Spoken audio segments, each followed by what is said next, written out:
Welcome back. Time now for a check of weather with Brian Bledsoe. Brian, we do have pockets of drought appearing across the country. We just saw that with the latest U.S. drought monitor on Thursday. But it was a fairly wet weather pattern this past week. What drove that? Well, as you all know, it always depends on where you are. So the real problem with dryness and drought has largely been confined out in the western part of the United States. We've got some pockets across Illinois and Indiana, as you had mentioned, but we really haven't had anything giant in terms of a ridge of high pressure that has been really shutting rainfall down across the midsection of the country. So this time of year, if we don't have that taking place, it means that the weather pattern stays variable. We've had good moisture sources coming out of the Gulf of Mexico to kind of keep the fuel present to fuel showers and thunderstorms, and little disturbances coming out of the west. So all things considered, we've seen a lot worse conditions over the past, off and on several years where we've had that.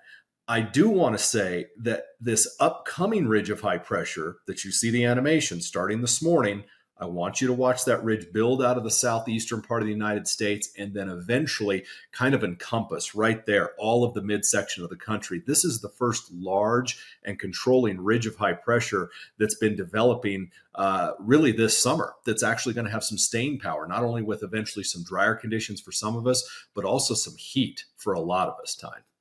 Yeah, Brian, let's shift our focus to some heat because the markets are watching it. We've been talking about it. How hot could we get next week with this ridge of high pressure that you're talking about? Well, if you look at it in terms of heat indices, we're going to see some heat indices in the 1 teens. But if you look at it in terms of just the forecast temperature anomaly, and again, the map that you're looking at here is that forecast temperature anomaly from the 19th. Obviously through the 29th.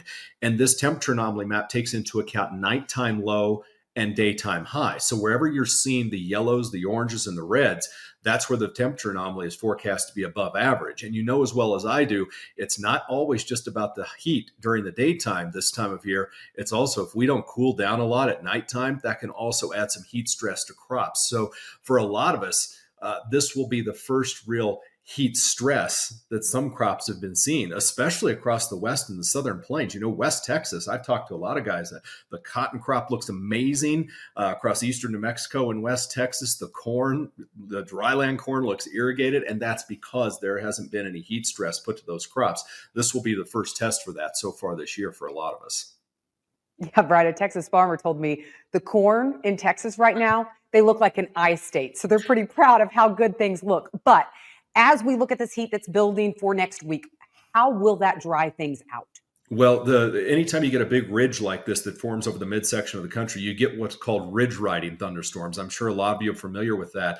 And that's what that green stripe represents from the southern prairies of Canada down through northeast Montana, the Dakotas, and right into the Corn Belt in the upper Midwest. You get storm complexes that develop over the top of the ridge, and they ride their way southeastward. So if you're in that patch, your rain chances are actually going to be pretty good. And there will be not only locally heavy rainfall in there, but this is also the time of year when we have to think about potentially producing wind damage from time to time. So we have to be mindful of that. The farther south you go, really Kansas, eastern Colorado, Oklahoma, a large part of Texas, you're under the core of that ridge. So you're not privy to those ridge riders. You have to have what I call happy accidents to get any type of rainfall in those areas, at least during the period of time that we've mentioned.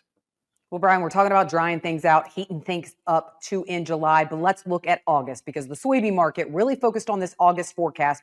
Will we continue this drier, hotter weather pattern as we head into August? I think we're going to have bouts of it. I just don't think it's going to be all-encompassing and the end-all be-all for the month. And the Climate Prediction Center forecast, which you're looking at right here, dropped just this morning from a temperature outlook. You can see where it focuses the main core of heat up across the west and the northwest. And I think as we evolve through the first part of August, we are going to see some of that heat refocus itself out there to the west. And if you look at there in the white, a large part of the midsection of the country is just right there in that equal chances. That simply means to me that, yes, we're probably going to still have some heat to deal with. It just isn't going to have the overall staying power that can really be largely detrimental this time of year, at least in those areas. All right, Brian Bledsoe with Brian Bledsoe Weather. Thank you so much for joining us this weekend. Well, there is talk of pollination problems across the Midwest, which may seem odd since some argue we've seen near ideal weather for crop production this year. But that is really the focus of the markets, and we're going to talk about that next.